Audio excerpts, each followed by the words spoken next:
అడవుల మధ్యలో మూసలురి అనే చిన్న గ్రామం. ఆ గ్రామంలో ఒక కఠినమైన నిబంధన ఉంది. సాయంత్రం 6 తర్వాత ఎవరూ బయటికి రాకూడదు. తలుపులు, కిటికీలు గట్టిగా మూసేయాలి. రాత్రి ఎవరు పిలిచినా స్పందించకూడదు. ఈ నియమాన్ని ఉల్లంఘించినవాళ్లు మళ్లీ కనిపించలేదు. కృష్ణ అనే యువకుడు పట్టణం నుంచి ఊరికి వచ్చాడు.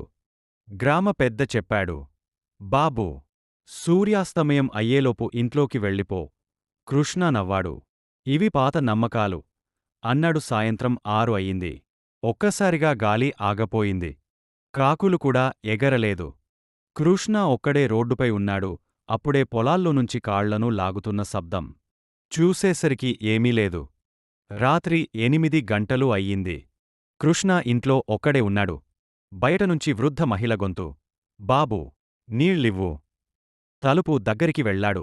తలుపు క్రింద చూశాడు. కాళ్ళు నేలను తాకడం లేదు. కృష్ణ గుండె గుబురుగా కొట్టుకుంది. గ్రామ శాపం గురించి నిజం గుర్తుకు వచ్చింది. ఏళ్ల క్రితం ఈ గ్రామంలో ఒక అనాథ ఆడదాన్ని చెడ్డదని ముద్రవేసి చెరువులో తోసేశారు.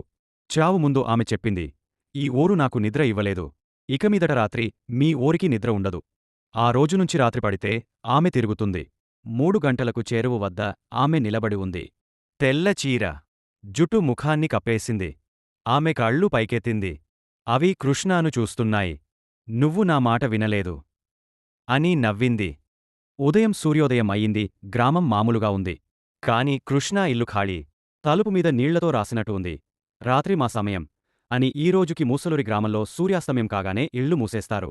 ఎందుకంటే చీకట్లో గ్రామం వేరే వాళ్లదవుతుంది.